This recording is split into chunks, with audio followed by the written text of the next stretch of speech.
Black میل ہونے پر مجبور ہوتے ہیں۔ یہ الٹا معاملہ تھا کہ بھائی کے اعمال کی سزا بہن کو بھگتنی پڑ رہی تھی۔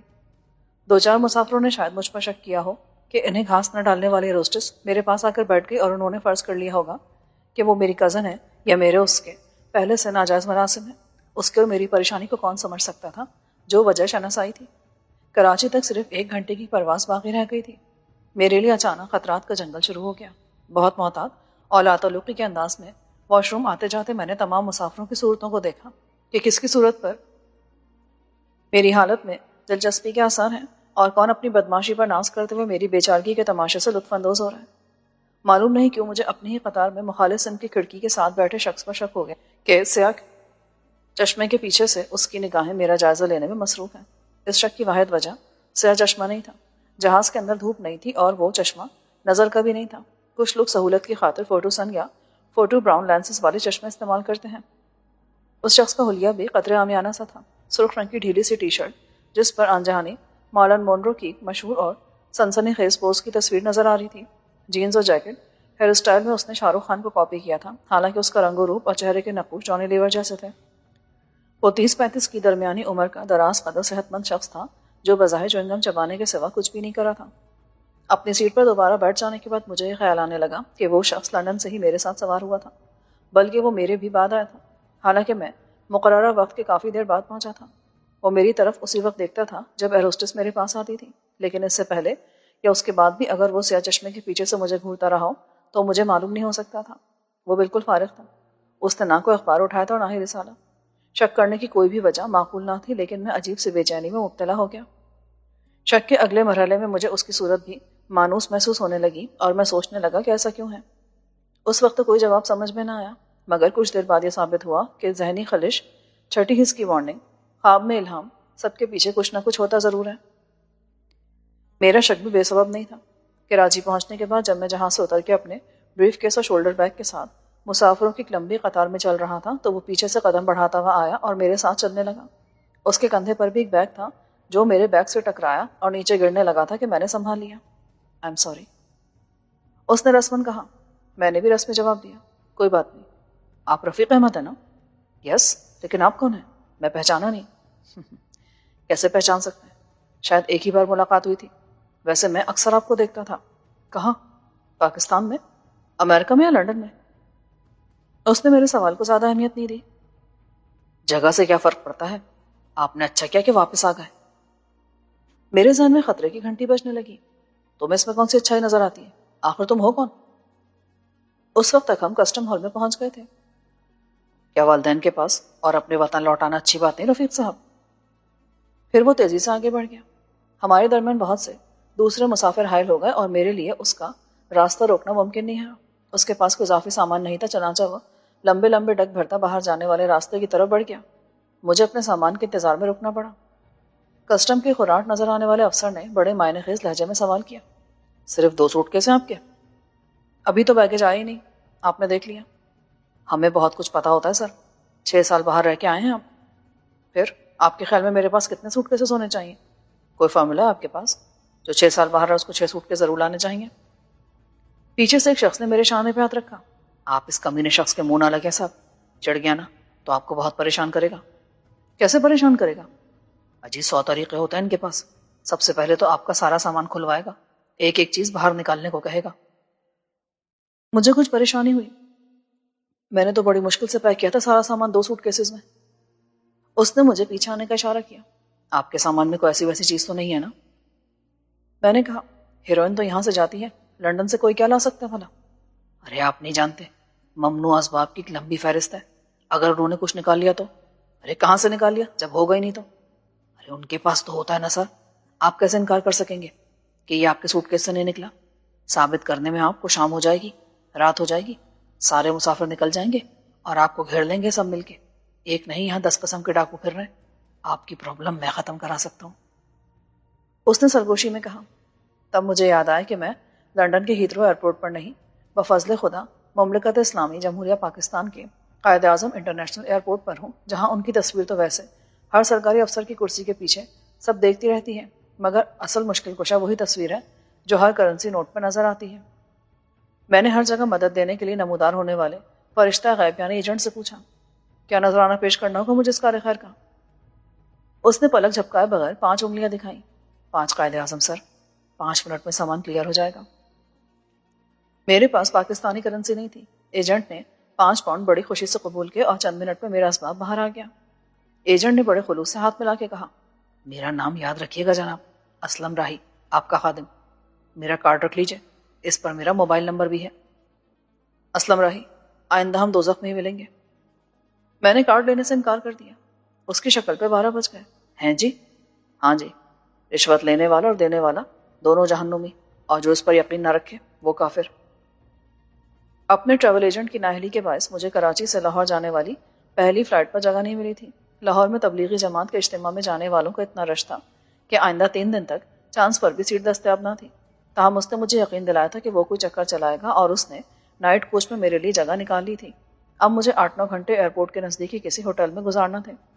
میں ٹرالی دھکیلتا اور ٹیکسی والوں کی یلغار کا مقابلہ کرتا باہر آیا تو میری نگاہ اس شخص کو تلاش کرتی رہی جس نے مجھے میرا نام تو بتا دیا تھا مگر اپنا نام بڑی ہوشیاری سے گول کر گیا تھا. اس نے کہا تھا کہ اچھا ہوا تم واپس آ گئے، اور یہی کسی نے مارتھا کو فون کر کے بھی کہا تھا. اس سے میرے شک کو تقویت حاصل ہوئی تھی کہ وہ لندن سے میرے پیچھے لگا ہوا تھا اور میری واپسی کو یقینی بنانے کے مشن پر مامور تھا. آخر وہ تھا کون؟ اب وہ غائب ہو چکا تھا اور میرے پاس اس کے بارے میں معلومات حاصل کرنے کا صرف ایک راستہ تھا جو بہت مشکل تھا. میں اس کی سیٹ نمبر کے حوالے سے پیسنجرز لسٹ دیکھوں اور کوئی چکر چلا کر اس کا شناختی کارڈ نمبر یا پاسپورٹ سے اس کا نام پتہ حاصل کروں. کوئی ایجنٹ میری یہ مشکل بھی آسان کر دیتا مگر فوری طور پر میں اس چکر میں پڑنے کی ضرورت محسوس نہیں کرتا تھا.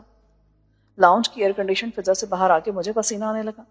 یہ نومبر کا مہینہ تھا مگر کراچی میں دن کے وقت باقاعدہ گرمی تھی اور بہت زیادہ رطوبت میں پسینہ آنا ایک فطری بات تھی. میں نے اپنے کوٹ کی جیب سے رومال نکالا تو میری انگلیاں کسی کاغذ کے پرزے سے ٹکرائیں. میرے ذہن میں سوالیہ نشان بن گیا کیونکہ میں نے اس جیب میں کوئی ایسی چیز نہیں ڈالی تھی. میں نے پرزے کو نکالا.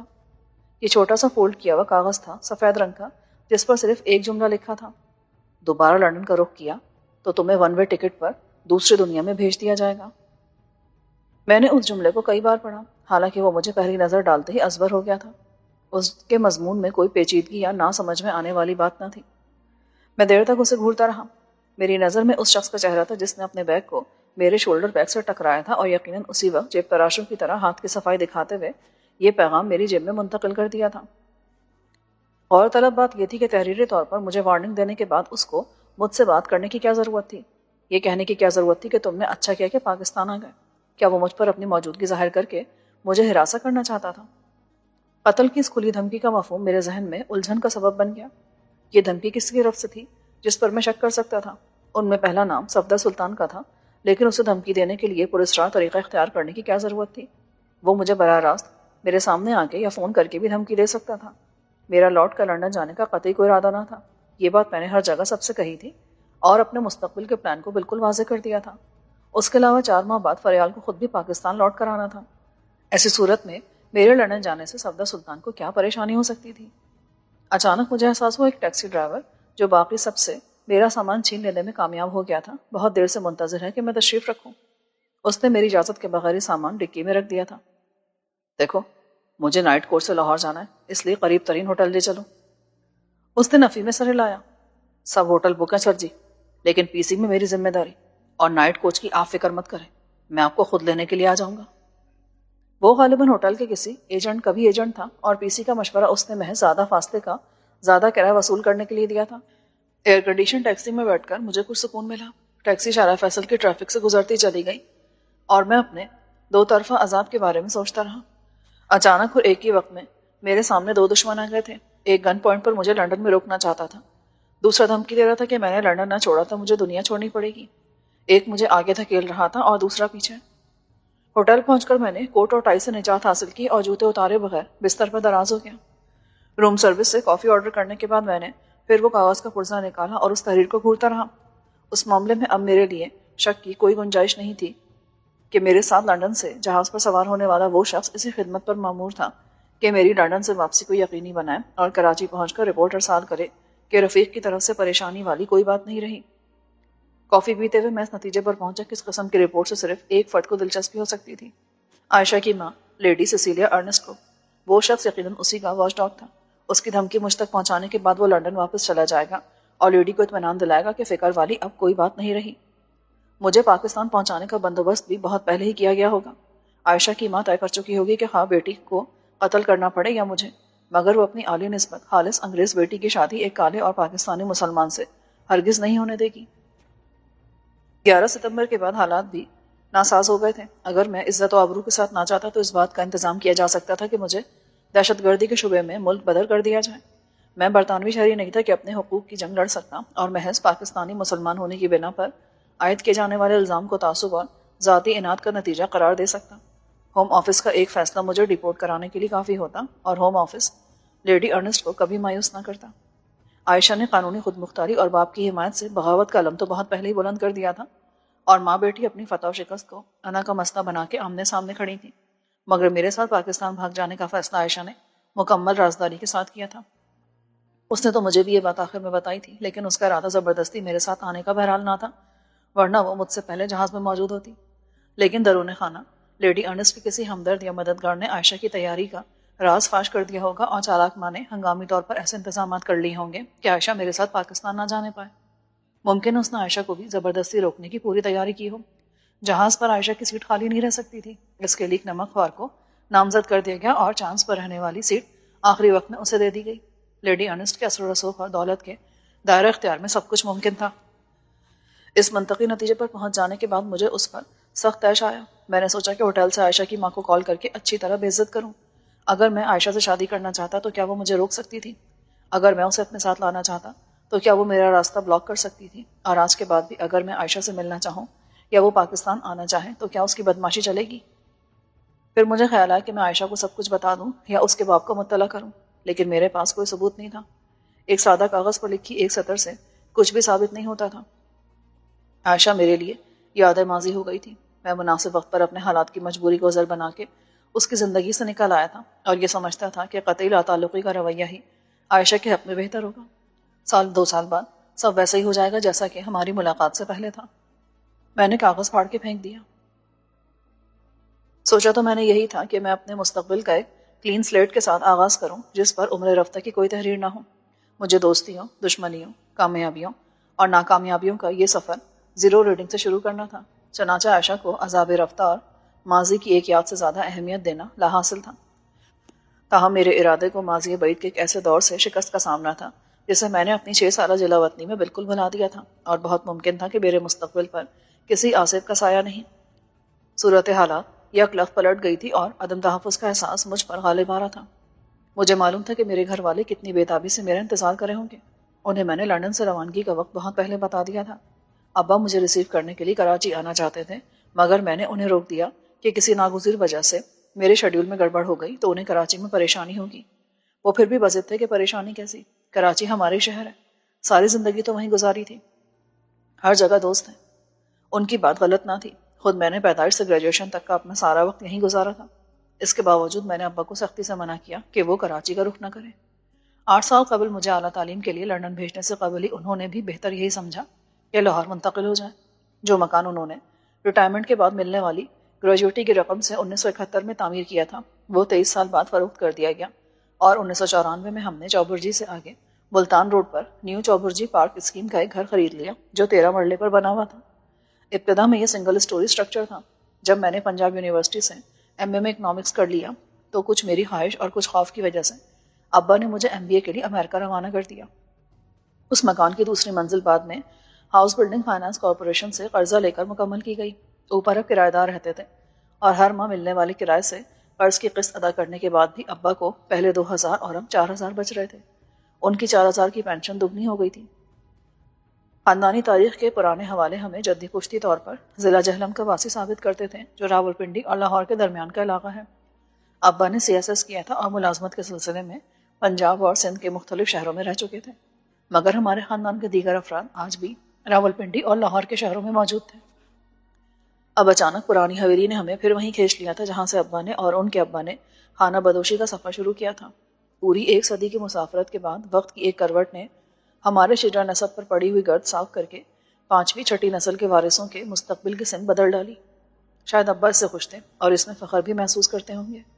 میرے لیے ایک دلچسپ اور پرتجسس احساس تھا، ایک ایسا تجربہ تھا جس میں سنسنی خیزی تھی، شاید ویسی ہی جو کولمبس نے امریکہ کی دریافت کے بعد محسوس کی ہوگی۔ میں اپنے خیالات میں اتنا محو تھا کہ مجھے رات کا اندھیرا پھیلنے کی خبر بھی نہ ہوئی۔ کمرے میں صرف ایک لائٹ جل رہی تھی اور یہ ہلکی سی روشنی میرے اعصاب کے لیے بڑی پرسکون ثابت ہو رہی تھی، لیکن کہیں میرے لاشعور میں ایک پرخوف انتظار تھا۔ لندن سے تو میں بھاگ کر آ گیا تھا، مگر اب کیا ہوگا؟ اس بارے میں مزید پریشان نہیں ہونا چاہتا تھا۔ میرا ذہنی رویہ اب بھی یہی تھا کہ جو ہوگا دیکھا جائے گا، اچھا یا برا، میں اس کا مقابلہ اعتماد سے کروں گا۔ اچانک فون کی بیل بجی۔ میں نے چونک کر ریسیور اٹھایا۔ ہلو سر، آپ سے کوئی ملنے آیا ہے؟ آپریٹر نے شائستگی سے کہا۔ یک لخت میرے سارے حواس بیدار ہو گئے۔ میرے کسی دوست آشنا کو علم نہ تھا کہ میں کراچی کے کس ہوٹل میں مقیم ہوں۔ یہ صرف وہی جانتے تھے جو لندن سے کراچی تک میری تمام نقل و حرکت پر نگاہ رکھے تھے۔ ان کو آنا ہی تھا اور وہ آ گئے تھے۔ مجھے یقین تھا کہ وہ پوری تیاری کے ساتھ آئے ہوں گے اپنی کہنے اور منوانے کے لیے۔ سر، آپ ان سے ملنا چاہیں گے یا نہیں؟ کتنے لوگ ہیں؟ نام کیا ہے ان کے؟ 2 سر، شہاب الدین اور محمد عمر۔ ان میں سے ایک کو بھیج دو، لیکن اس کی شناخت کے بعد، نام پتہ نوٹ کرنے کے بعد۔ یس سر۔ ایک بات اور، اپنی سیکیورٹی سے کہو یہ دیکھ لیں کہ وہ مسلح تو نہیں ہے۔ آپریٹر شاید تذبذب میں پڑ گئی۔ 1 منٹ سر۔ اس نے کسی سے مشورہ کیا، پھر بولی، کیا یہ بہتر نہیں ہوگا سر کہ آپ ان سے لاؤنج میں مل لیں؟ یہ فیصلہ مجھے کرنے دو کہ کیا بہتر ہے۔ یہ کہہ کر میں نے فون رکھ دیا۔ صورتحال کا مقابلہ کرنے کے لیے ذہنی طور پر میں بالکل تیار تھا۔ جسمانی طور پر بھی میں 1 کا نہیں 2 کا مقابلہ کر سکتا تھا، بشرطے کہ وہ مسلح نہ ہو۔ میرے پاس کوئی ریوالور نہیں تھا، لیکن لندن میں حاصل کی ہوئی جوڈو کراٹے کی 6 ماہ کی تربیت نے مجھے خالی ہاتھوں سے اپنا دفاع کرنا سکھا دیا تھا۔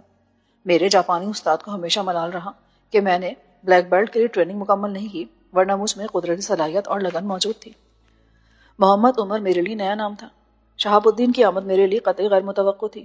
وہ چیف کی عدم موجودگی میں تنظیم کے قائم مقام چیف کے طور پر کام کر رہا تھا اور کراچی میں رہتا تھا۔ اس مقام تک پہنچنے میں اسے 20 سال لگے تھے۔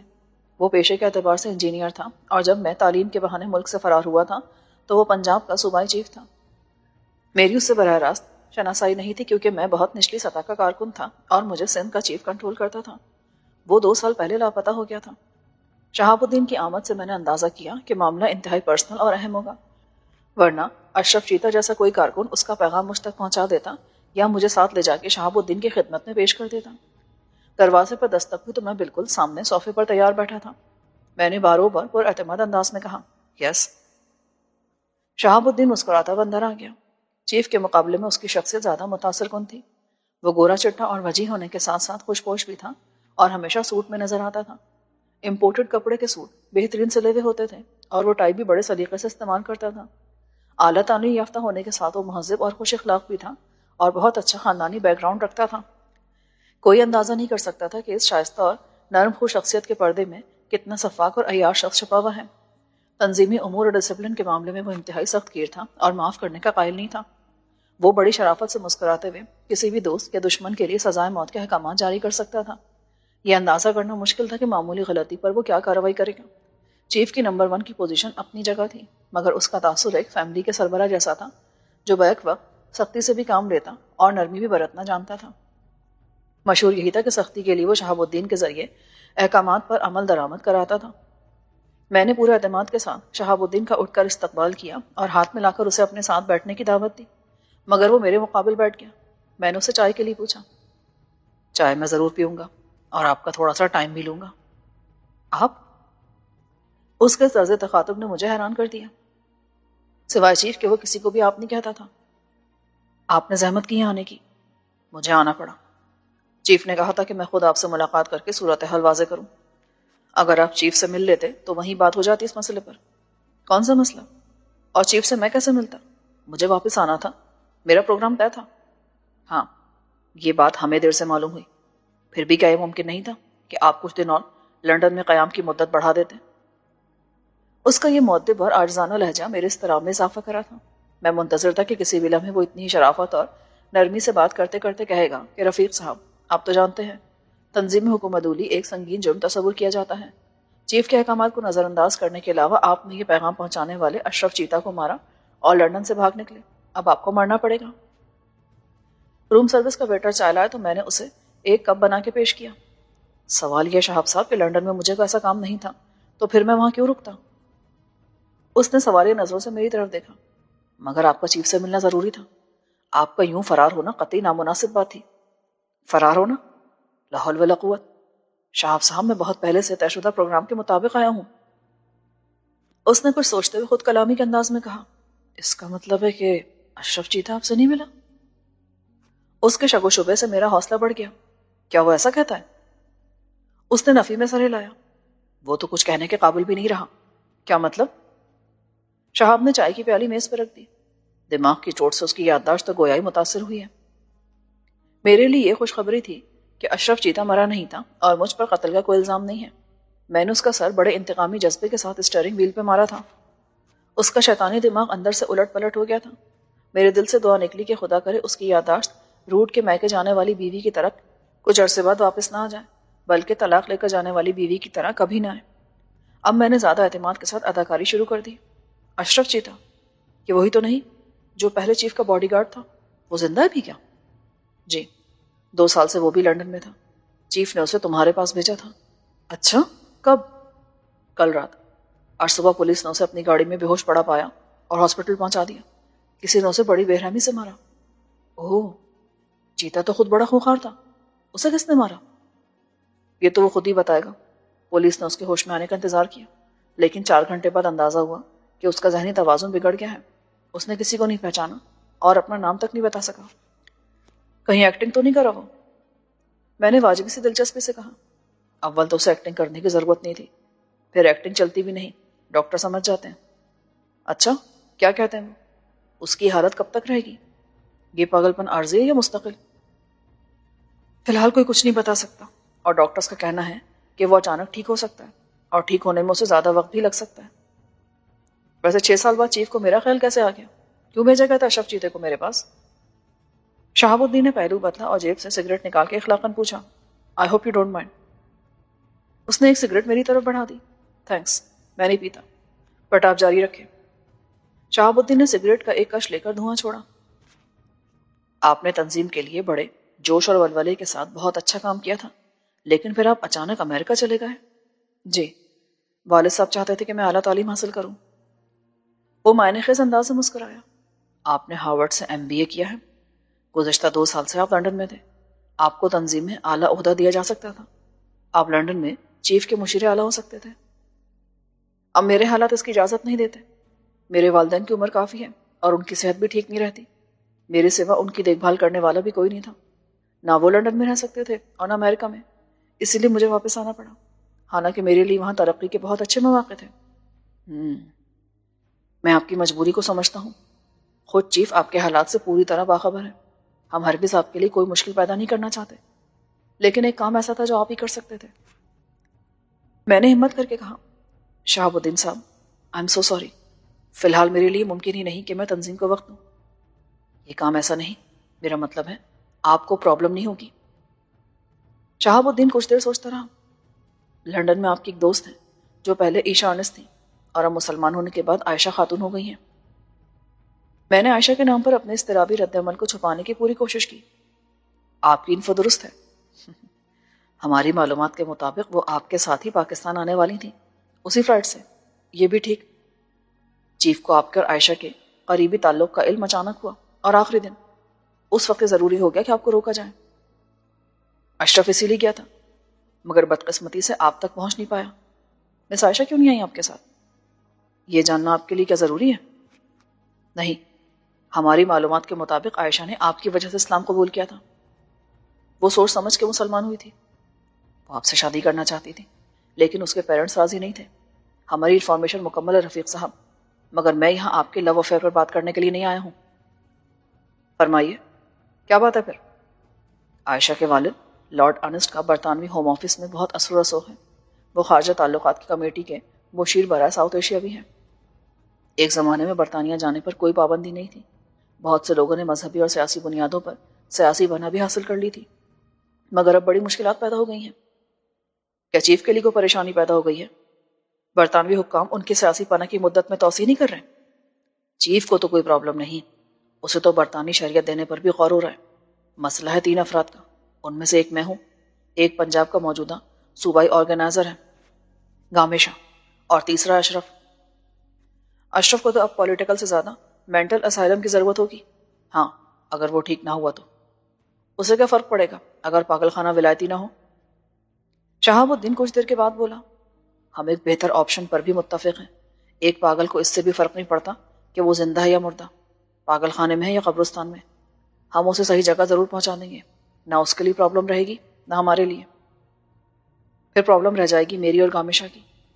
ہم دونوں کی درخواست سال بھر سے زیر غور ہے، اور اگر فائل کو آگے بڑھانے کے لیے دھکا نہ لگایا گیا تو وہیں کی وہیں رکھی رہ جائے گی۔ خطرہ یہ بھی ہے کہ نیگیٹو ریمارکس کے ساتھ واپس کر دی جائے۔ تو اس سلسلے میں کیا کر سکتا ہوں؟ اس کے متوازی دوسرا مسئلہ ہے ہمارے دو سیاسی حریفوں کا۔ ان کے لیے بھی سیاسی پناہ پر غور ہو رہا ہے، اور شاید زیادہ ہمدردی کے ساتھ۔ کچھ رپورٹس ہیں امنسٹی کی اور ایک نیوز رپورٹر کی۔ انہوں نے الزام عائد کیا کہ ہم نے اقتدار میں آنے کے بعد سرکاری مشینری کی مدد سے ان کے خلاف انتقامی کارروائی کی۔ اس میں بڑا مبالغہ ہے۔ یہ میڈیا والے آخر سمجھتے کیوں نہیں کہ ہمارے کلچر کی روایت ہی ایسی ہے؟ خود ہمارے ساتھ انہوں نے یہی کیا تھا، آج ان کی باری آ گئی، یہ تو ہوتا رہے گا۔ اس نے میرے تبصرے کو نظر انداز کیا۔ ضرورت اس بات کی کہ ہمارے حریفوں کی درخواست مسترد کر دی جائے، پھر حکومت کے پاس 4 نہیں صرف 2 کیسز رہ جائیں گے۔ کیا یہ زیادہ آسان نہیں ہوگا کہ 2 کیس یہی ختم کر دیے جائیں؟ ہم کوشش کر رہے ہیں، مشکل یہ ہے کہ وہ روپوشی میں چلے گئے ہیں۔ اب ساری سچویشن سامنے آ گئی ہے تو میں آپ کے سوال کا جواب دوں گا کہ آپ کیا کر سکتے ہیں۔ ظاہر ہے آپ ڈائریکٹلی تو کچھ نہیں کر سکتے، یہ کام کرنا ہوگا لارڈ آرنسٹ کو۔ دیکھیے وہ ایک انتہائی مضبوط کردار کا آدمی ہے۔ مضبوط کردار والے آدمی کی بھی کوئی کمزوری ضرور ہوتی ہے۔ لارڈ کی کمزوری ہے اس کی اکلوتی بیٹی۔ شہاب نے مسکرا کر کہا۔ میں صدمے اور غصے پر قابو پانے کی کوشش میں کچھ دیر خاموش بیٹھا رہا، پھر میں نے دستک گنا اور اٹھ کر پانی پیا۔ میں شہاب الدین کو گالیاں دے کے اور جوتے مار کے نکالنے کی وہ غلطی نہیں کرنا چاہتا تھا جو میرے مستقبل کو تباہ کر دے۔ تو آپ چاہتے کہ میں عائشہ کو مجبور کروں؟ ہاں، وہ دوست ہے تمہاری، بلکہ دوست سے بھی زیادہ۔ میں نے گہری سانس لی اور ایک بار پھر روم سروس کو کافی کا آرڈر دینے کے بعد کہا، شہاب الدین، شاید آپ کو پوری صورتحال کا اندازہ نہیں ہے۔ آپ کی سیکرٹ سروس یقیناً بہت فعال تھی۔ میرا خیال تھا کہ انہیں کچھ پتہ نہیں، مگر وہ میرے شب و روز کے ہر لمحے پر نظر رکھے ہوئے تھے۔ کسی حد تک انہیں میرے نجی معاملات کی خبر بھی ہوگی، لیکن اصل صورتحال مختلف ہے۔ یہ ٹھیک ہے کہ عائشہ نے اس لیے اسلام قبول کیا تھا کہ اسے مجھ سے محبت تھی، وہ مجھ سے شادی کرنا چاہتی تھی۔ اس کے جذبات تو آج بھی وہی ہیں، رائٹ، لیکن میں نے ایسا کبھی نہیں چاہا، نہ کبھی سوچا۔ میں نے ہمیشہ عائشہ کو سمجھایا کہ میں اس سے شادی کیوں نہیں کر سکتا، لیکن وہ اپنی ضد پہ قائم رہی اور الٹا مجھے یقین دلاتی رہی کہ وہ میرے ساتھ پاکستان میں خوش رہے گی، خواہ میرے گھر والے، خاندان اور معاشرے کا ماحول کتنا ہی مخالف کیوں نہ ہو، خواہ میں دوسری، تیسری یا چوتھی شادی بھی کر لوں۔ وہ ایک جذباتی اور پاگل لڑکی ہے۔ میں نے اسے صاف کہہ دیا تھا کہ میں ایک ہی شادی کروں گا، مگر اس کے لیے میں کسی اور کے ساتھ جذباتی عہد کر چکا ہوں۔ لیکن عائشہ ان سب باتوں کو نہیں مانتی، کسی کی نہیں سنتی۔ اس کی ماں میری دشمن ہو رہی ہے، جیسے میں اس کی بیٹی کو ورغلانے کا ذمہ دار ہوں۔ مجھے دھمکیاں ملتی ہیں اس کی طرف سے اب بھی، حالانکہ میں عائشہ کو چھوڑ کر آیا ہوں اور میرا کوئی ارادہ نہیں کہ میں اس سے کسی قسم کا تعلق رکھوں۔ عائشہ یہ اچھی طرح جانتی ہے کہ میری شریک حیات کون ہوگی، لیکن میں اس کے پاگل پن کا کیا علاج کروں؟ وہ تو میرے ساتھ آنے کے لیے تیار بیٹھی تھی، آپ جانتے ہیں، اس کی سیٹ تک کنفرم تھی، مگر میں اسے چھوڑ آیا۔ مجھے اللہ سے پوری امید ہے کہ بالآخر وہ مایوس ہو کر میرا خیال چھوڑ دے گی۔ وقت ہر زخم کا علاج کر دیتا ہے۔ شہاب الدین نے سر ہلایا، اور ہمارا کام اس وقت سے پہلے ہو سکتا ہے۔ روم سروس کے ویٹر نے کافی لانے کی اجازت طلب کی۔ اس کے واپس جانے تک مجھے اپنے خیالات کے انتشار پر قابو پانے کا موقع مل گیا۔ شہاب صاحب، اگر عائشہ میری بیوی ہوتی، کیا میرا اس کے ساتھ جذباتی رشتہ ہوتا تو اور بات تھی۔ آپ یہ سمجھنے کی کوشش کیوں نہیں کرتے؟ سمجھنے کی کوشش آپ کریں رفیق صاحب، آپ یقیناً اس پوزیشن میں ہیں آج، اور نہیں ہے تو آ جائیں۔ آپ اس تعلق کو بحال کریں، عائشہ کو یقین دلانے کے لیے عقل استعمال کریں کہ آپ کے خیالات بدل گئے ہیں یا حالات بدل گئے ہیں، اب آپ اس سے شادی کر سکتے ہیں۔ میں نے کافی کا مگ میز پہ رکھ دیا۔ یہ ناممکن ہے۔ یہ بہت آسان ہے رفیق صاحب۔ نو، میں اس کو دھوکہ نہیں دے سکتا، اس سے اتنا بڑا جھوٹ نہیں بول سکتا۔ موچل خاموشی کا ایک مختصر وقفہ آیا جس میں شہاب الدین کافی پیتا رہا، پھر وہ بولا، مسٹر رفیق، یہ فیصلہ اتنی جلدی میں نہیں کیا جا سکتا، آپ سوچ لیں اچھی طرح۔ مجھے کچھ سوچنے کی ضرورت نہیں ہے۔ اچھا، مجھے صرف 5 منٹ دیں اپنی بات مکمل کرنے کے لیے۔ آپ کی فلائٹ کا بھی ٹائم ہونے والا ہے اور مجھے بھی جانا ہے۔ درمیان میں آپ نہیں بولیں گے۔ عملی زندگی میں ہر شخص جو بھی فیصلہ کرتا ہے اپنے اور دوسروں کے نفع نقصان کو عقل کی ترازو میں تول کے کرتا ہے۔ یہ تو سوچنا ہی پڑتا ہے کہ 2 ناقابل قبول خرابیوں میں سے کسے قبول کیا جائے، ایک جھوٹ بول کے یا دھوکہ دے کے اپنے عائشہ کے اور دوسروں بہت سے لوگوں کی زندگی اور ان کے مستقبل کو بچانا پسند کریں گے یا اپنے اصولی موقف پر قائم رہیں گے؟ آپ کے نزدیک کیا بہتر ہے؟ وہ سچ جس میں خرابی ہے، یا وہ جھوٹ جس میں سب کا فائدہ ہے؟ یہ فیصلہ کون کرے گا کہ فائدہ کیا ہے اور نقصان کیا؟ آپ خود۔ یہاں آپ کا مستقبل ہے، اس کے ساتھ آپ کے والدین کی خوشیاں جڑی ہوئی ہیں، آپ کی ازدواجی زندگی کی خوشیاں وابستہ ہیں۔ اگر آپ نے کام نہ کیا تو کیا ہوگا؟ یہ آپ خود ہی سمجھ سکتے ہیں۔ آپ مجھے دھمکی دے رہے ہیں؟ یس، یہ دھمکی ہے، آپ کے لیے، آپ کے والدین کے لیے، عائشہ اور فریال کے لیے۔ آپ جانتے ہیں کہ پاکستان کے حالات کیا ہیں، ان حالات میں ہم کیا کر سکتے ہیں اور کرا سکتے ہیں۔ میرا خون سرد پڑنے لگا، مجھے اپنی بے بسی کا اندازہ ہو رہا تھا۔ میری حیثیت چوہے دان میں پھنسے ہوئے چوہے جیسی تھی۔ حقیقت یہی تھی کہ میں ان لوگوں کی طاقت کا مقابلہ کر ہی نہیں سکتا تھا۔ ان کی دہشت گردی کی تاریخ 10 سالہ بڑی لرزہ خیز تھی۔ لیکن آپ نے ہمارا کام کرا دیا تو مجھے چیف کی طرف سے آپ کو تحفظ کی پوری ضمانت فراہم کرنے کے لیے کہا گیا ہے۔ آپ اپنی زندگی بے خوفی کے ساتھ اپنی مرضی سے گزارنے کے لیے آزاد ہوں گے۔ یہ چیف کا ذاتی وعدہ ہے جس پر آپ اعتبار کر سکتے ہیں۔ آپ ہماری مدد کریں گے اور ہم آپ کے کام آئیں گے، کیونکہ ہم احسان فراموش لوگ نہیں ہیں۔ میرا دماغ معاف ہو رہا تھا، میں منجمد بیٹھا اسے پلک جھپکائے بغیر دیکھتا رہا۔ آپ کا طریقہ کار بہت آسان ہوگا۔ آپ عائشہ کو یقین دلائیں کہ آپ اس سے شادی کر کے اسے پاکستان لانا چاہتے ہیں۔ آپ یہ بھی کہہ سکتے ہیں کہ فریال آپ کو نہیں مل سکتی، اس کے ہونے والے شوہر صفدر سلطان کی وجہ سے۔ آپ اس کی طرف سے مایوس ہو گئے ہیں۔ یہ آپ کی مرضی ہے کہ ایسا کہے یا کچھ اور، ہمیں اس سے غرض نہیں۔ عائشہ کو یقین دلانا آپ کے لیے بالکل مشکل نہیں ہوگا۔ ظاہر ہے اس کے پیرنٹس پریشان ہوں گے، والدہ زیادہ پریشان ہوں گی، پھر وہ اپنے شوہر کو پریشان کرے گی۔ آپ اپنا مطالبہ اس کے سامنے رکھ دیں کہ شوہر سے ہمارا کام کرا دیں تو آپ عائشہ کی لائف سے نکل جائیں گے۔ اب یہ جھوٹ ہے یا دھوکہ ہے، یہ تو مجبوری ہے۔ عائشہ کو ایک اور صدمہ ہوگا، مگر جیسا کہ آپ نے کہا وقت سب کا علاج کر دیتا ہے۔ وہ روئے دھوئے گی، آپ کو مکار دھوکے باز کہے گی اور بالآخر صبر کر کے خاموش ہو جائے گی۔ ہمارا مسئلہ حل ہو جائے گا، آپ کے سارے مسائل حل ہو جائیں گے جو مستقبل میں پیدا ہونے کا امکان تھا۔ بھئی میں نے اپنی بات واضح کر دی، اب میں چلتا ہوں۔ میں نے کہا چیف کو بتا دینا کہ میں اپنے انکار پر قائم ہوں۔ انکار کو اقرار بدلتے دیر نہیں لگتی۔ آپ کے پاس سوچ بچار میں ضائع کرنے کے لیے وقت نہیں ہے۔ ایسا نہ ہو آفس سے ہمارے مفادات کے خلاف فیصلہ صادر ہو جائے اور آپ کو تمام عمر افسوس رہے کہ آپ نے جذبات کی رو میں بہہ کے یہ موقع گنوا دیا۔ نقصانات فوراً ہی آپ کے سامنے آ جائیں گے۔ آپ کو اتنا غیر عملی اور خود غرض نہیں ہونا چاہیے کہ اپنے ساتھ دوسروں کا مستقبل بھی داؤ پہ لگا دیں۔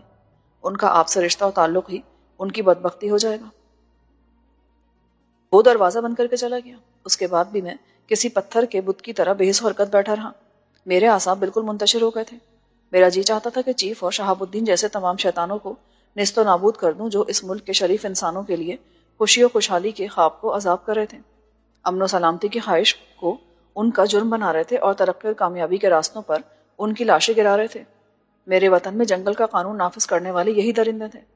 کاش میرے پاس کوئی ایسی جناتی طاقت ہوتی کہ میں ایک رات میں ایسے تمام انسانیت کے مجرموں کو موت کی نیند سلا سکتا۔ یہ اچھی بات ہے کہ اس وقت میرے پاس کوئی ریوالور نہیں تھا، ورنہ شاید ایک جنونی کیفیت میں میرے ہاتھوں شہاب الدین کا خون ہو جاتا۔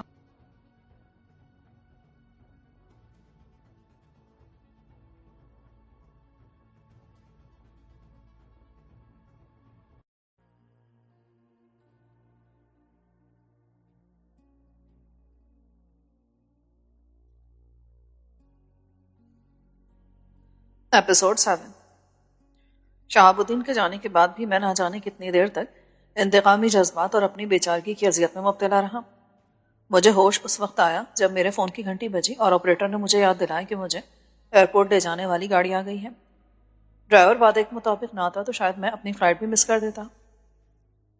میں نے سوچا تھا کہ ہوٹل سے سب کو فون کروں گا، میرے والدین کو یقیناً میرے فون کا انتظار ہوگا۔ فلائٹ انکوائری سے انہیں پتہ لگ گیا ہوگا کہ میں کراچی پہنچ گیا ہوں۔ اب وہ زیادہ بے چین ہوں گے۔ یہ میرا فرض تھا کہ ان کے انتظار کی بے قراری کو کچھ کم کرتا۔ میرا ارادہ فریال، عائشہ اور مارتھا سے بات کرنے کا بھی تھا، مگر شہاب الدین نے میرے سارے پروگرام کو تہس نہس کر کے رکھ دیا تھا۔ تاہم اس کا آنا غیر متوقع نہ تھا۔ وہ نہ آتا تو کسی دوسرے نام سے چیف کا کوئی اور نامہ براتا اور مجھ پر واضح کرتا کہ لندن سے فرار ہو کے میں نے اپنے پاؤں پر کس طرح کلہاڑی ماری ہے۔ جہاز میں بیٹھ جانے کے بعد میں نے اپنے منتشر خیالات کو اس طرح منظم کیا جیسے پولیس لاٹھی چارج سے بے قابو ہجوم کو کنٹرول کرتی ہے۔ میں نے سوچا کہ میرا یہ رد عمل مجھے کمزور کر رہا ہے اور اس رویے کے ساتھ میں اپنے تحفظ کی جنگ میں ناکامی کی دعوت دے رہا ہوں۔ میری پشت پناہی کرنے والی امریکہ یا اسرائیل جیسی کوئی طاقت نہیں اور نہ ہی کوئی مافیا کہ میں جہاں چاہوں اپنا میدان کارزار منتخب کر لوں۔ اگر کچھ ہے تو تھوڑی سی خداداد ذہانت، اور یہ تو قانون فطرت ہے کہ فنا اور بقا کی ازلی و ابدی جدوجہد میں حاکمیت صرف دماغ کے لیے ہے۔ چنانچہ مجھے عقل سے کام لینا ہوگا، ہر قدم سوچ سمجھ کر اٹھانا ہوگا۔ اچھی بات تو یہ تھی کہ مجھے مہلت مل گئی تھی، ورنہ یہ بھی ہو سکتا تھا کہ چیتے جیسا کوئی جانور اب تک مجھے چیر پھاڑ چکا ہوتا۔ چیف نے ایسے بہت سے خونی درندے قابو کر رکھے تھے، بغاوت اور حکومت اولی پر مجرموں کو وضاحت کا موقع دیے بغیر سزائے موت دینا ڈسپلن برقرار رکھنے کے لیے ایک انتظامی ضرورت سمجھا جاتا تھا۔ میرے ساتھ ایسا نہیں ہوا تھا۔ چیف نے اپنی غرض سے مجھے آفر کی تھی۔ یہ مشکل آزمائش ضرور تھی، لیکن آنے والے دن سے امید کی جا سکتی تھی کہ خدا کو وسیلہ پیدا کر دے کہ میں بچ جاؤں۔ اس خیال نے مجھے بڑا حوصلہ دیا۔ کراچی سے لاہور تک کی فلائٹ صرف 1.5 گھنٹے کی تھی، جس میں مجھے یہ موقع مل گیا کہ میں اپنے والدین اور استقبال کے لیے آنے والوں کے سامنے رونمائی کروں تو پریشان اور بدحواس نظر نہ ہوں۔ مجھے ریسیو کرنے کے لیے سارا خاندان ایک ہجوم کی صورت میں وہاں موجود تھا۔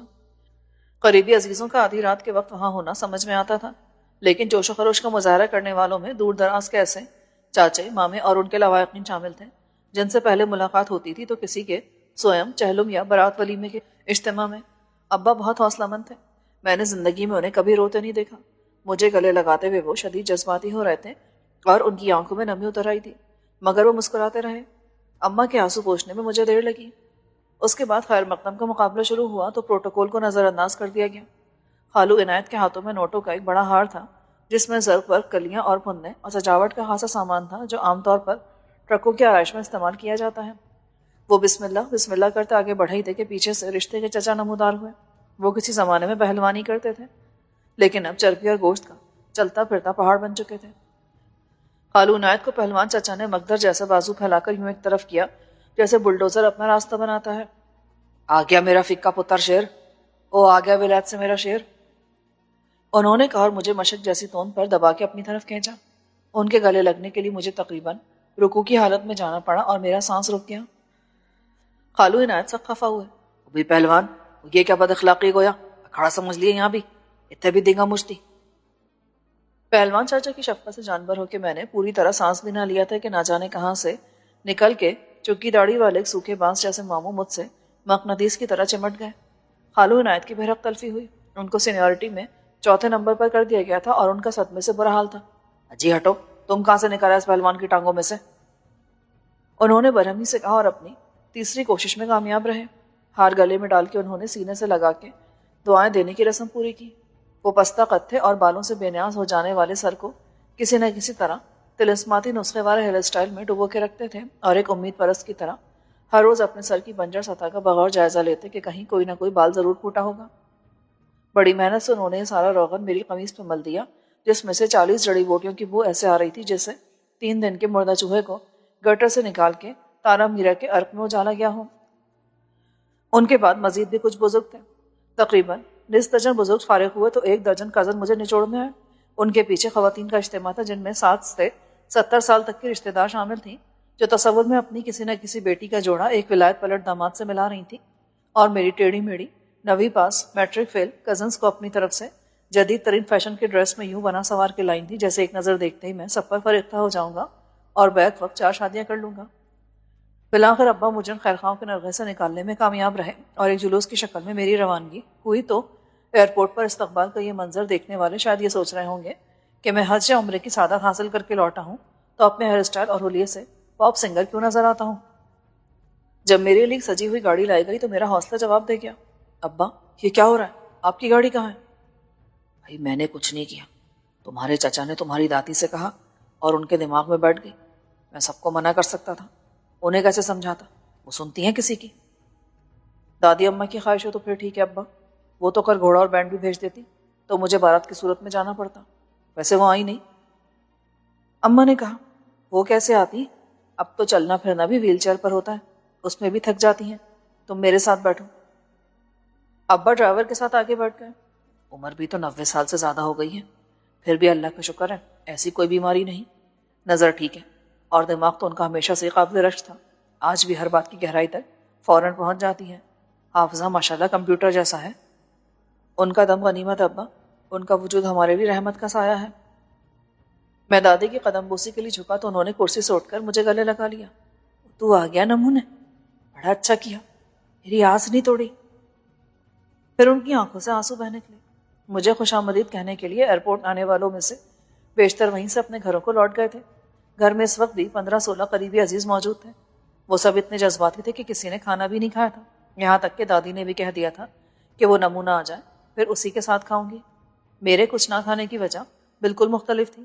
شہاب الدین نے میری نیند بھوک سب اڑا دی تھی۔ لندن کی فلائٹ میں لنچ کے بعد میں نے صرف کافی پر گزارا کیا تھا۔ کافی کی عادت مجھے امریکہ میں پڑی تھی، وہاں چائے نہیں ملتی تھی۔ رات 2 بجے دسترخوان بچھا اور میری پسند کے وہ سب کھانے بڑے اہتمام سے چنے گئے جو امی نے بطور خاص میرے لیے بڑے پیار سے بنائے تھے۔ اس دعوت میں مجھے مہمان خصوصی کی حیثیت حاصل تھی۔ میرے والدین کی خوشی بیان سے باہر تھی، یہ ایک فطری بات تھی۔ میری زندگی کی سلامتی کے لیے انہوں نے دل پر پتھر رکھ کے مجھ سے دوری برداشت کی تھی۔ گزشتہ 6 سالوں میں میں ایک بار بھی پاکستان نہیں آیا تھا۔ ایک بار وہ دل کے ہاتھوں مجبور ہو کر امریکہ آ گئے تھے، مگر وہ وہاں رہ نہ سکے۔ میرے واپس آ جانے سے ان میں پھر سے جینے کی امنگ پیدا ہو گئی تھی۔ ان کے سارے خواب پھر سے جاگ اٹھے تھے اور ان کی آنکھوں میں غرور بن کے سما گئے تھے، کیونکہ میں کامیابی کا تاج سر پہ سجائے لوٹا تھا اور میں نے بڑی سعادت مندی سے ان کے خوابوں کو تعبیر دینے کی ذمہ داری قبول کی تھی۔ میں نے ڈٹ کر کھانا کھایا تو امی خوش ہو گئیں۔ باقی سب لوگ بہت سی باتیں کرنے کے موڈ میں تھے، مگر دادی نے سب کو ڈانٹ لگائی کہ رفیق کو سونے دو، باتیں کرنے کو عمر پڑی ہے۔ اپنے پرانے بیڈ روم میں آ کر مجھے بڑا عجیب سا محسوس ہوا، جیسے وقت نے مجھے پھر 8 سال پہلے کی دنیا میں دھکیل دیا۔ میں نے لندن کے بارے میں سوچا تو وہ مجھے اپنے تصور سے بھی دور لگا۔ میرے عائشہ اور فریال کے اور مارتھا کے درمیان اور گزشتہ 2 برسوں کی انگنت یادوں کے درمیان ایک سمندر حائل تھا اور 2 تہذیبوں کی دوری حائل تھی۔ میرے مستقبل کے مقاصد حائل تھے۔ مجھے نیند نہیں آ رہی تھی۔ میں نے کافی سونے کی کوشش کی، پھر ہار مان کے کوشش ہی ترک کر دی۔ لندن سے آتے وقت میں نے اپنا موبائل ساتھ رکھ لیا تھا، لیکن وہ یہاں بیکار تھا۔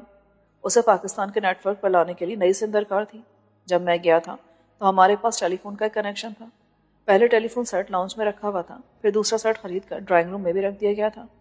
بعد میں ایک بار کوئی کیبل فالٹ ہونے سے فون مہینہ بھر سے زیادہ ڈیڈ رہا اور مجھ سے رابطے میں دشواری ہوئی تو ابا نے ایک نیا کنیکشن حاصل کر لیا۔ دوسرا فون اوپری منزل پر تھا اور نیچے لاؤنج میں رکھا ہوا فون ابا نے اپنے بیڈ روم میں لگا لیا تھا۔ میں نے باہر جھانک کر دیکھا تو مجموعی صورتحال اطمینان بخش نظر آئی۔ نچلی منزل پر 3 بیڈ رومز تھے۔ میرا بیڈ روم اور ڈرائنگ روم ملک تھے۔ لاؤنج کے بعد پھر 2 بیڈ روم تھے، ان میں سے ایک دادی کے لیے تھا اور دوسرا میرے والدین کا تھا۔ دادی کو رات کے وقت بھی اکیلا نہیں چھوڑا جا سکتا تھا، چنانچہ ابا نے درمیان والی دیوار میں سے ایک دروازہ نکال لیا تھا جو رات کے وقت کھلا رہتا تھا۔ اوپری منزل کا نقشہ بھی یہی تھا۔ پہلے اس میں کرایہ دار تھے۔ کرائے سے HBFC کے قرض کی ماہانہ قسط ادا ہوتی تھی۔ جب مجھے لندن میں ملازمت مل گئی تو میں نے باقی رہ جانے والے قرض کی یکمشت ادائیگی کر دی۔ اوپر رہنے والے کرایہ دار 2 بار تبدیل ہوئے۔ پہلے شریف اور خیال رکھنے والے لوگ تھے، مگر بعد میں آنے والوں نے ابا کے لیے بہت مسائل پیدا کیے۔ بالآخر انہوں نے گھر خالی کیا تو میں نے ابا سے کہا کہ آپ کسی کو کرائے پر مت رکھیں۔ یہاں آنے سے پہلے مجھے معلوم ہوا تھا کہ اوپر کی منزل پر نذیر چچا شفٹ ہونے کے لیے راضی ہو گئے تھے۔ یہ ابا کے لیے بھی خوشی کی بات تھی اور دادی کے لیے بھی کہ ان کے دونوں بیٹے ایک ہی گھر میں اکٹھے رہیں۔ نذیر چچا نے اپنا مکان کرائے پر دینے کا مشورہ بھی مان لیا تھا۔ ابا بھی خوش تھے۔ اس انتظام میں واحد خرابی کی صورت یہ تھی کہ دادی کی چھوٹی بہو سے بالکل نہیں بنتی تھی اور کسی وجہ کے بغیر ہی وہ لڑ سکتی تھی۔ آج رات قیام کرنے والوں کے لیے اوپر کی منزل کے 2 بیڈ رومز میں بستر بچھا دیے گئے تھے۔ اوپر سے باتیں کرنے کی آوازیں آ رہی تھی لیکن نیچے خاموشی تھی۔ میں نیم تاریک لاؤنج سے دبے پاؤں گزرا اور ڈرائنگ روم میں داخل ہو کے دروازہ بند کر لیا۔ یہاں ڈائریکٹ ڈائلنگ صرف ملک کے اندر تک محدود تھی۔ بین الاقوامی کال کے لیے آپریٹر سے رجوع کرنا ضروری تھا۔ میں نے اسے مارتھا کا نمبر دیا اور 10 منٹ انتظار کرتا رہا۔ پھر دوبارہ درخواست کی تو اس نے فوراً نمبر ملا دیا۔ مارتھا کے لیے میری کال بہت غیر متوقع تھی۔ عام طور پر وطن واپس جا کر لوگ اسے اکثر بھلا دیتے تھے۔ یونانی بوائے، تم پاکستان سے بول رہے ہو؟ دوسری دنیا سے؟ دوسری دنیا سے تو میں بھوت بن کے روز ہی آیا کروں گا۔ اٹس مین کہ تم زندہ سلامت پہنچ گئے۔ تمہیں شک کیوں ہے؟ تمہیں اس موت کے فرشتے نے چھوڑ کیسے دیا جو تمہیں گن پوائنٹ پر لے کر گیا تھا؟ او مارتھا، وہ تو مذاق کر رہا تھا۔ دوست بے تکلفی میں بعض اوقات حد سے بڑھ جاتے ہیں۔ Shut up! ایسا خبیث صورت شخص تمہارا دوست ہرگز نہیں ہو سکتا۔ اس کی آنکھوں سے شیطان جھانک رہا تھا۔ تم نے اسے جان کیسے چھڑائی آخر؟ کیا تم نے اسے قتل کر دیا؟ آہستہ بولو۔ دراصل پہلے میں نے اس کو قائل کرنے کی بہت کوشش کی کہ قتل کرنا ہے تو کسی اور کو کر۔ اسی کم سے کم 2 لڑکیاں جو مجھ پر جان دیتی ہیں شادی سے پہلے ہی بیوہ کر دی گئی تو وہ سچ مچ اپنی جان دے دیں گی۔ مارتھا کا انتخاب بالکل صحیح ہوگا جو 4 شادیاں کر چکی ہے اور جی کے کیا کرے گی؟ یہ تو سچ کہا تم نے۔ ارے مارتھا، مایوسی کی باتیں کیوں کرتی ہو؟ ابھی تو تم 4 شادیاں اور کرو گی، الزبتھ ٹیلر کی طرح۔ کیا تم مجھ سے کم ہو؟ اب یہاں مجھ سے ایسی باتیں کرنے والا بھی تو کوئی نہیں رہا. مجھے کال کرتے رہنا رفیق. میں تم کو کیسے بھول سکتا ہوں مارتھا؟ ابھی میں نے اس لیے فون کیا ہے کہ تمہیں اپنی خیریت کی اطلاع کر دوں. فکر کی کوئی بات نہیں رہی. چیئر اپ. تم مجھے بتاؤ گے نہیں کہ وہ شخص کون تھا؟ تفصیلات جان کے کیا کرو گے تم؟ بس یہ سمجھ لو کہ مجھ سے نوجوانی میں کچھ غلطیاں سرزد ہو گئی تھیں. 8 سال بعد کسی نے مجھے بلیک میل کرنے کی کوشش کی تھی، لیکن وہ معاملہ سے ختم ہو گیا کہ آئندہ بھی کسی خرابی کا امکان نہیں. دراصل لندن میں میری پوزیشن مختلف تھی. میں برطانوی شہری نہیں تھا اور مجھے ڈرنا پڑتا تھا. یہاں پہنچ کر میں طاقتور ہو گیا ہوں. وہ کیسے؟ کیا تم نے اس پاکستانی ڈاکٹر سے، کیا نام ہے اس کا، کیڈر، اس سے کوئی ایٹم بم خرید لیا ہے؟ ارے یہاں تو بچہ بچہ ایٹم بم بنا سکتا ہے. میزائل بھی گھر گھر بنتے ہیں. 5 منٹ کی بک کرائی ہوئی کال کا وقت ختم ہوتے ہی کسی وارننگ کے بغیر لائن کٹ گئی. دوبارہ بکنگ کے طریقہ کار سے گزر کے رابطہ کرنا مجھے فوری طور پر اتنا ضروری نہیں لگا. میں کچھ دیر سوچتا رہا کہ عائشہ سے بات کروں یا نہیں. پھر سوچا کر لوں. دوسری ٹرنک کال ملنے میں بالکل دیر نہ ہوئی، لیکن میری بدقسمتی کے دوسری طرف سے ریسیور عائشہ کی ماں نے اٹھایا. تم کیا چاہتے ہو؟ میں عائشہ سے بات کرنا چاہتا ہوں. وہ تم سے بات نہیں کر سکتی. اس کے لیے ضروری ہے کہ تم ریسیور اسے دے دو. آخر تم ہمیں چھوڑ کیوں نہیں دیتے؟ ایک فلسفی نے کہا تھا، اکیلا صرف شیطان ہوتا ہے یا جانور. او یو راسکل، میں سمجھتی تھی کہ تم سے ہمارا پیچھا چھوٹ گیا. تم دفع ہو گئے، ورنہ میں تمہیں ضرور قتل کرا دیتی. تم صرف دھمکیاں پہنچاتی رہو. لیکن میں نے بھی اسکاٹ لینڈ یارڈ کو مطلع کر دیا تھا کہ میری وفات کے اسباب پر اسرار ہوں تو فوراً اور تفتیش کا تکلف کیے بغیر لیڈی سیسیلیا کو الیکٹرک چیئر پر بٹھا دیا جائے. کیا اب تم عائشہ کو بلاؤ گی؟ نہیں آ سکتی عائشہ، وہ نہیں ہے یہاں پر. پھر کہاں ہے؟ اسپتال میں. وہاں ایڈمٹ ہے وہ تمہاری وجہ سے. کیا کیا ہوا اسے؟ یہ تم مجھ سے پوچھ رہے ہو؟ کمینے، کالے انسان، حوث پرست، لالچی. تم نے اسے برباد کر دیا. تم ایک عالی نسب اور خاندانی رئیس لڑکی سے سب کچھ تو چھین چکے ہو، اس کا مذہب، ہم سے رشتے، اب کیا اس کی زندگی بھی لوگے؟ لیڈی، اپنی فضول بکواس بند کرو. یہ فضول بکواس نہیں، حقیقت ہے. تم عائشہ جیسی خوبصورت اور گوری لڑکی کے خواب دیکھ رہے تھے. تم اس کے باپ کے تنخواہ دار ملازم، کاروبار کے مالک بننا چاہتے تھے، خاندانی کہلانے کے خواہش مند تھے. تم نے پاگل کر دیا اسے. ضرور تمہارے پاس کسی پراسرار کالے جادو کی طاقت ہے. یہ طاقت ہوتی میرے پاس تو میں نے کب کا تجھے اپنی پالتو کتیا بنا کے تیرے بھونکنے والے گلے میں پٹا ڈال دیا ہوتا. ظاہر ہے اس عزت افزائی کے بعد وہ مجھ سے بات جاری نہیں رکھ سکتی تھی. میری قوت برداشت جواب دے چکی تھی اور مجھے اس عورت سے بات کرنے کا کوئی فائدہ نظر نہیں آتا تھا. اس نے عائشہ کے اسپتال میں ہونے کی خبر دے کر مجھے شدید ذہنی اذیت میں مبتلا کر دیا تھا. اس اندیشے نے میرے ذہن کو جکڑ لیا کہ ہو نہ ہو معاملہ سنگین ہے. عائشہ کل تک ٹھیک تھی، اچانک کسی عام بیماری میں مبتلا ہو کے وہ اسپتال نہیں پہنچ سکتی تھی. ضرور اس نے مایوسی اور ڈپریشن کی انتہائی کیفیت میں اپنی جان لینے کی کوشش کی ہوگی. ایئرپورٹ آتے ہوئے میں اس کو ساتھ لانے کے لیے نہیں گیا تھا. وہ پاگل لڑکی حقیقت سے سمجھوتا ہی نہیں کرنا چاہتی تھی. وہ آخری وقت تک امید کے سارے چراغ روشن کیے سراپا انتظار رہی ہوگی. اس کو پورے یقین ہوگا کہ میں آؤں گا. صحیح صورتحال معلوم کرنے کے لیے میں نے لارڈ ارنسٹ سے بات کرنے کا فیصلہ کیا، مگر آپریٹر نے کہا کہ موبائل نمبر کی کال بک نہیں ہو سکتی. معلوم نہیں وہ مجھے ٹال رہی تھی یا پھر ایسے ہی ہوا تھا. مجھ پر سخت جھلاہٹ طاری ہو گئی. اس ملک کی پسماندگی کا یہ خمیازہ تھا. اب مجھے ISD فون لینا پڑے گا، لیکن اس سے پہلے صبح اپنے موبائل فون کو سم اور کارڈ سے قابل استعمال بنانا مسئلے کا فوری حل تھا. میں نے بہت سے دوستوں کا سوچا، پھر مجھے مارتھا کا خیال آیا. وہاں اور بھی لوگ تھے جن کے ساتھ میں 2 سال رہا تھا. فریال بھی میری مدد کر سکتی تھی، لیکن وہاں صفوہ سلطان خود مل سکتا تھا، ورنہ اس کا جاسوس نوٹ کر لیتا کہ رفیق نے پاکستان سے کال کی تھی. مجھے فریال کو یہ بتاتے ہوئے جھجک بھی محسوس ہوئی کہ عائشہ نے میرے لیے نیا جذباتی مسئلہ پیدا کر دیا ہے. بالآخر میں نے سوشی سے رابطہ کرنے کا فیصلہ کیا، جو مسز ایلیٹ تھی اور عائشہ کے باپ کی کمپنی میں ڈائریکٹر مارکیٹنگ کے عہدے پر فائز تھی. وہ میری باس بھی تھی، مگر اس سے زیادہ دوست تھی اور طبعاً ایک فرشتہ سیرت لڑکی تھی. میرے فون پر وہ جتنا حیران ہوئی اتنی خوش بھی ہوئی. رفیق، سب ٹھیک تو ہے نا؟ سوشی، ایسا نہیں ہے، مجھے تمہاری مدد درکار ہے. بولو، کیا کر سکتی ہوں میں تمہارے لیے؟ دیکھو، مجھے ابھی لیڈی ارنسٹ نے ایک بری خبر دی ہے. اس نے کہا ہے کہ عائشہ ہاسپٹل میں ایڈمٹ ہے. اوہ، کیا ہوا اسے؟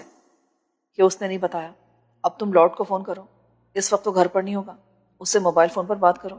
یہاں کچھ ٹیکنیکل پرابلم ہے، میں اس سے بات نہیں کر سکتا. تم اس سے عائشہ کے بارے میں معلوم کرو اور پھر فون کر کے مجھے بتاؤ. اوکے، نمبر لکھواؤ اپنا. تم نے تو مجھے بھی پریشان کر دیا. ریسیور رکھ کے میں نے گھڑی دیکھی تو صبح کے 4 بج رہے تھے. راجہ عام طور پر اس وقت تک فارغ ہو کے گھر پہنچ جاتا تھا. اخبار کی آخری کاپی پریس میں جانے کے بعد اس کے لیے کوئی کام نہیں رہتا تھا، لیکن دفتر سے وہ پریس کلب جا کے بیٹھ جاتا جہاں دوسرے اخباروں میں کام کرنے والے بھی تھکے ہارے پہنچتے تھے۔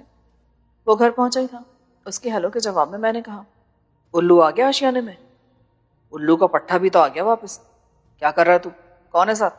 وہ کوئی نہیں یار، کیا تو نے کوئی زنانہ آواز سنی تھی؟ سمجھ لے کہ ٹی وی پر ڈرامہ چل رہا تھا۔ دیکھ اپنا ڈرامہ ختم کر، میں تیرا انتظار کر رہا ہوں۔ ابے سمجھا کر، ڈرامے کا آخری سین رہ گیا، full of romance and suspense. 12 ہفتے چلا ہی ہے۔ تیرا تو دوسرا ڈرامہ شروع ہو جائے گا اس کے بعد بھی۔ میں بہت پریشان ہوں مہاراجا۔ وہ تو ہمیشہ صحیح ہے، پیدائشی پریشان ہے تو۔ پریشان نہ ہونا تو تیرا ہاضمہ بگڑ جاتا ہے۔ پہلے وہاں پریشان تھا، اب پریشانی کا ٹوکرا لے کے سالہ یہاں گیا ہمیں پریشان کرنے کے لیے۔ اور فی کے پتر، اپنا تخلص پریشان کر لے، رفیق احمد پریشان۔ اچھا دوست، میں آ جاتا ہوں تیرے ڈرامے کی آخری قسط میں ولن بن کے، ابھی 10 منٹ میں۔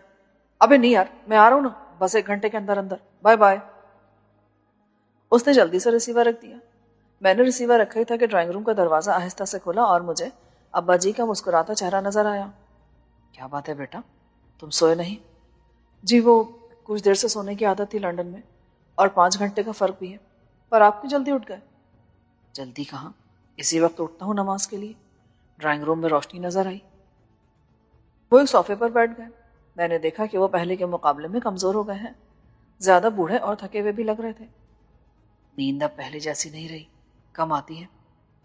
صحت کی طرف سے کوئی پریشانی تو نہیں ہے نا ابا جی؟ اللہ کا احسان ہے، دوا لیتا رہتا ہوں، اس سے بلڈ پریشر کنٹرول میں رہتا ہے۔ احتیاط نہیں کرتے آپ؟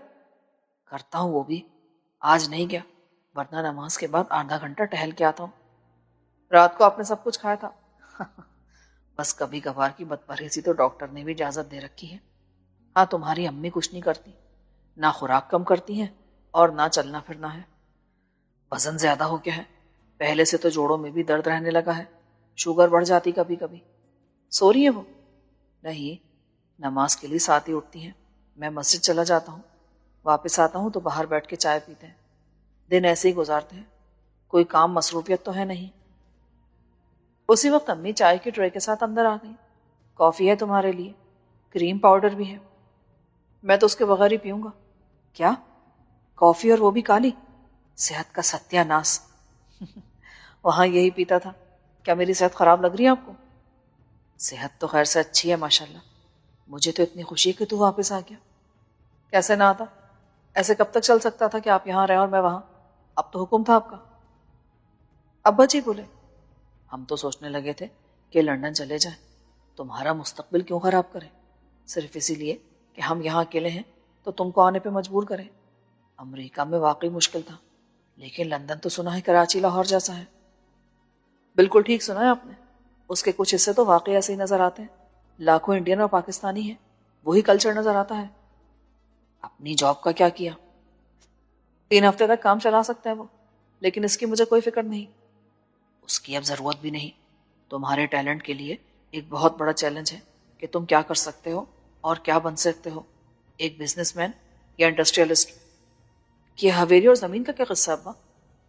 قصہ تو بہت لمبا ہے، 100 سال کی تاریخ ہے اور ریسرچ کا موضوع ہے، واقعات کا ایک لمبا سلسلہ ہے جو 1857 کی جنگ آزادی کے بعد پیش آئے تھے۔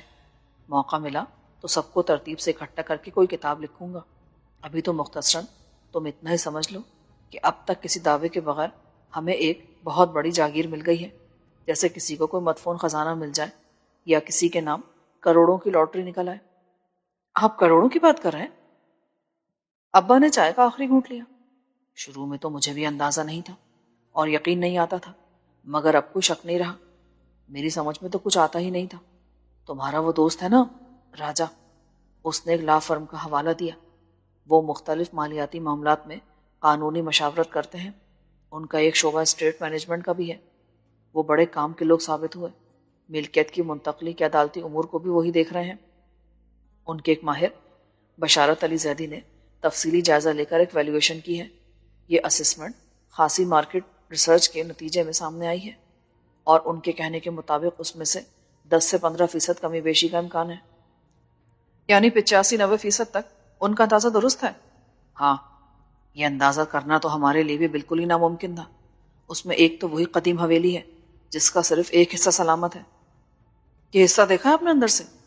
ہاں ہاں، وہ کسی میوزیم کی طرح ہے جس کی دیکھ بھال نہ کی گئی ہو، تاہم اسے رہائش کے قابل بنایا جا سکتا ہے۔ باقی حصہ خطرناک لگتا ہے کہ بوسیدہ دیواریں کسی وقت بھی گر سکتی ہیں، مگر وہ برسوں سے ایسی کھڑی ہیں۔ یہ حویلی تقریباً 4 ایکڑ پر ہے۔ 20,000 مربع گز؟ بھئی حویلیاں اور محل تو ایسے ہی ہوتے ہیں، چاروں طرف باغ تھا جو نہ جانے کب سے اجڑا پڑا ہے، ملازموں کی رہائش گاہیں اور استبل وغیرہ ہیں۔ اب اس کی مالیت کوئی کیسے بتا سکتا ہے؟ حویلی کے اندر جو سامان ہے وہ اینٹیک میں شمار کیا جا سکتا ہے۔ حویلی کے پیچھے 10,000 ایکڑ زمین ہے۔ 10 ایکڑ یا 10,000 ایکڑ؟ 10,000 ایکڑ، اور وہ سب جنگل ہے جس میں زیادہ درخت شیشم کے ہیں۔ تم جانتے ہو اس کی لکڑی فرنیچر بنانے میں استعمال ہوتی ہے؟ نہیں، میں نہیں جانتا۔ شیشم کو تعمیر میں ہی استعمال کیا جاتا ہے، مگر یہ شیشم کی کوالٹی وہ ہے جو اعلیٰ قسم کا فرنیچر بنانے میں کام آتی ہے۔ اب سارے درخت گن کر ان کی مالیت کا حساب کرنا ظاہر ہے مشکل تھا۔ اس علاقے میں زمین کی ویلیو کیا ہے، یہ سب دیکھنے کے بعد مجھے بتایا گیا کہ یہ شاید 3.5 کروڑ مالیت کی جاگیر ہوگی۔ میں دم بخود بیٹھا رہا۔ مجھے تو یہ کوئی الف لیلوی کہانی لگتی ہے۔ ہمارے وکیلوں نے بڑی محنت کی، دستاویزات اور زمینوں کا ریکارڈ، لینڈ ریونیو والوں کی فائلیں، محکمہ جنگلات اور لینڈ سروے والوں کا ریکارڈ، یہ سب ہم کہاں دیکھتے، ساری عمر دھکے کھاتے رہتے۔ بشارت فاروقی کو سارے طریقہ کار کو علم تھا اور اس کا رابطہ بھی تھا۔ پر ابا جی، یہ کام تو رشوت کے بغیر نہیں ہوتے۔ بالکل ٹھیک کہا تم نے، 10 لاکھ تو اس فرم کی فیس طے ہوئی تھی۔ 10 لاکھ؟ جو قانونی اور مالیاتی مشیر تو پہلے فیس وصول کرتے ہیں، کم سے کم 50%۔ طریقہ تو یہی ہے۔ پھر آپ نے کہاں سے دیے؟ میں کہاں سے دیتا برخوردار، ان کے ساتھ ایک ایگریمنٹ ہو گیا، تمام معاملہ طے کرانے کے بعد وہ 10% کے حصے دار تسلیم کیے جائیں گے۔ مجموعی مالیت کا 10% یعنی 35 لاکھ وصول کریں گے۔ مگر کیسے؟ اس کے 2 طریقے ہو سکتے ہیں۔ ایک یہ کہ ہم براہ راست 10% ان کے نام کر دیں، ایک حصہ انہیں دے دیں جس کی اتنی مالیت ہو۔ دوسرا یہ کہ ہم انہیں کاروبار میں 12.5% کی پارٹنرشپ آفر کر دیں 10 سال کے لیے۔ ابھی وہاں کون سا کاروبار ہے؟ اس کی فیئربلٹی یعنی قابل عمل ہونے کی رپورٹ بن رہی ہے۔ ایگریکلچرل یا انڈسٹریل پروجیکٹ کیا ہو سکتے ہیں، ان کے لیے سرمایہ کیسے فراہم ہو سکتا ہے، وہ کتنے منافع بخش ہو سکتے ہیں اور انہیں کیسے مختلف سمتوں میں پھیلا جا سکتا ہے۔ میں سیدھا سادہ سول سرونٹ ان ٹیکنیکل معاملات کو کیسے سمجھ سکتا ہوں؟ یہ تمہارا کام ہے، اس لیے میں نے تمہیں مجبور کیا کہ سب چھوڑ چھاڑ کر یہاں آ جاؤ، دیکھو، سمجھو اور سنبھالو۔ ابھی تو میری عقل اس کا احاطہ کرنے سے قاصر ہے، یہ تو بہت بڑا کام ہے۔ یہ ایک چیلنج ہے تمہارے لیے۔ میں نے کہا تھا یہ ہو سکتا کہ تم آج کے 3.5 کروڑ کو اگلے 10 برسوں میں 10 گنا کر لو۔ یہ سب تمہاری محنت اور ہمت پر منحصر ہے، اور قسمت پر بھی۔ امی نے کہا۔ وہ تو ہے امی، یہ سب قسمت سے تو ملا ہے۔ مجھے تو اب بھی یقین نہیں آتا، آپ نے مجھے کچھ بتایا نہیں، راجا نے بھی کچھ نہیں بتایا۔ بھائی فون پر کیا بتاتے اور کتنا بتاتے، اب تم خود جاؤ گے تو دیکھو گے، معاملات کا کنٹرول سنبھالو گے تو سب سمجھ میں آ جائے گا۔ میں کچھ نہیں کر سکتا۔ آپ دعا تو کر سکتے ہیں ابا جی کہ اللہ مجھے ہمت دے۔ آپ کی دعا کو تو پھیلی سب کچھ ہوا آج تک۔ میں نے گھڑی دیکھی۔ یہ تم بار بار گھڑی کیوں دیکھ رہے ہو؟ ایک تو مجھے لندن سے کسی کے فون کا انتظار ہے۔ امی نے معنی خیز سوالیہ نظروں سے ابا کی طرف دیکھا، مگر مجھ سے پوچھا کچھ نہیں۔ انہیں عائشہ کے بارے میں کچھ نہیں معلوم تھا، لیکن وہ جانتے تھے کہ فریال لندن میں ہے، اور غالباً یہ شک بھی کرتے تھے کہ میرے امریکہ سے لندن آ کے ملازمت اختیار کرنے کی وجہ بھی وہی ہے۔ راجا نے بھی آنے کے لیے کہا تھا۔ میں ناشتے کا کچھ کرتی ہوں۔ امی اٹھتے ہوئے بولی۔ عائشہ کی طرف سے میری تشویش بڑھتی جا رہی تھی۔ سوشی کو میں نے گھنٹہ پہلے فون کیا تھا۔ میرا خیال تھا کہ عائشہ کے باپ سے بات کر کے مجھے صورتحال سے مطلع کرنے میں اسے 10 منٹ لگیں گے۔ اس میں کچھ تاخیر کے امکان کو نظر انداز نہیں کیا جا سکتا تھا۔ کیا پتا لارڈ ارنسٹ کہاں ہو، وہ کسی میٹنگ میں ہو جہاں وہ کال ریسیو نہ کر سکتا ہو، یا اس کا سیل فون بند ہو۔ جیسے جیسے وقت گزارا تھا میری پریشانی بڑھتی جا رہی تھی۔ یکلخت میرے لیے انتہائی ضروری ہو گیا تھا کہ مجھے عائشہ کی خیریت معلوم ہو۔ ابا سے گفتگو کے دوران میں یہ ممکن نہیں تھا کہ میں پھر سوشی سے بات کرنے کے لیے لندن کی کال بک کراؤں۔ طبیعت کی کسل مندی دور کرنے کے لیے میں نے غسل خانے کا رخ کیا اور کپڑے بدل کر ناشتے کے دسترخوان پر پہنچ گیا، جہاں اب باری باری سب اٹھ کر آ رہے تھے۔ باتوں کا ایک نہ ختم ہونے والا سلسلہ تھا جس کا تعلق لندن میں میرے قیام کے بارے میں سوالات سے شروع ہو کے میرے مستقبل کی منصوبہ بندی پر ختم ہو جاتا تھا۔ سارا خاندان خوشگوار سنسنی خیزی میں مبتلا تھا۔ مجھے اندازہ تھا کہ رات کو میرے خیر مقدم کے لیے پہنچنے والوں کے جذبات کیا ہوں گے۔ ان کی اکثریت حسد کی آگ میں جل رہی ہوگی۔ ولایت میں میری اعلیٰ تعلیم ہی کم نہ تھی کہ قسمت نے میرے نام کروڑوں کی لاٹری نکال دی۔ ماں باپ کا اکلوتا میں ہی سب کا مالک تھا۔ تاہم وہ سب جو گھر میں تھے اور دسترخوان پر موجود تھے، ان کے خلوص اور خیرخواہی کے جذبات پر شک نہیں کیا جا سکتا تھا۔ نذیر چچا کا بڑا بیٹا جسے امریکہ جانے کا جنون تھا، سب سے زیادہ سوالات کرتا رہا۔ یوں لگتا تھا جیسے وہ بہت پر امید ہے کہ میں اسے اپنے ترقیاتی منصوبوں میں ضرور شریک کروں گا اور پھر شاید اسے امریکہ جانے کی اتنی ضرورت نہ رہے۔ وہ مجھے بار بار ہر طرح کا تعاون کا یقین دلا رہا تھا۔ خالو عنایت کا بیٹا کچھ شرمیلا اور کم گو تھا۔ اس کی بھرپور وکالت خود خالو فرما رہے تھے۔ جیسا کہ عام طور پر ہوتا ہے، میرے بارے میں بھی خاندان والوں کی رائے بہت زیادہ اچھی نہیں تھی۔ بچپن میں مجھے گول گپا کہا جاتا تھا کیونکہ میں کچھ ضرورت سے زیادہ ہی صحت مند تھا۔ تعلیم میں میرا ریکارڈ کبھی قابل رشک نہ تھا اور میں کھیل کود، بزرگوں کی خدمت، کام کاج، چالاکی اور بدماشی میں بھی دوسروں سے پیچھے تھا۔ جب میں پارٹی پالیٹکس میں پڑ گیا تو مزید بدنام ہوا۔ میرا مستقبل روشن تو کسی کو کبھی نظر نہ آیا، پھر باقاعدہ تاریک نظر آنے لگا۔ لوگ ابا کی بدقسمتی پر افسوس کرنے لگے۔ ایک انڈا، وہ بھی گندا۔ 8 سال بعد صورتحال ڈرامائی طور پر بدل گئی۔ یہ تبدیلی معجزاتی تھی۔ آج میرے پاس اعلیٰ تعلیمی ڈگری تھی اور کوئی یہ نہیں کہہ سکتا تھا کہ یہ میں نے نقل کر کے لی ہے۔ امریکہ اور برطانیہ میں قیام کے دوران میں میرا رنگ و روپ بدل گیا تھا۔ صحت اچھی ہو گئی تھی۔ باقاعدگی سے جاگنگ کرنے اور جم جانے سے میرا جسم متناسب اور مضبوط ہو گیا تھا۔ میرا لباس اور میرے انداز و اطوار میں نفاست آ گئی تھی اور میری خود اعتمادی حیران کن تھی۔ رہی صحیح کسر 3.5 کروڑ کی لاٹری نے پوری کر دی تھی۔ میں ایک VIP تھا۔ مجھ سے قربت جتانے والے بھی یقین سے نہیں کہہ سکتے تھے کہ میری نظر میں ان کی اہمیت کیا ہوگی۔ میں کامیابی کی شاہراہ پر آگے بڑھوں گا تو پلٹ کے ان غریب رشتہ داروں کی طرف دیکھوں گا یا نہیں؟ کسی کو اہمیت دوں گا یا دولت مندی کے نئے رشتے وہاں استوار کروں گا جہاں میرے ہم مرتبہ لوگ ہوں گے؟ میں ناشتہ کر ہی رہا تھا کہ اندر فون کی گھنٹی بجی اور میری کزن نے، جو قریبی موجود تھی، ریسیور اٹھا لیا۔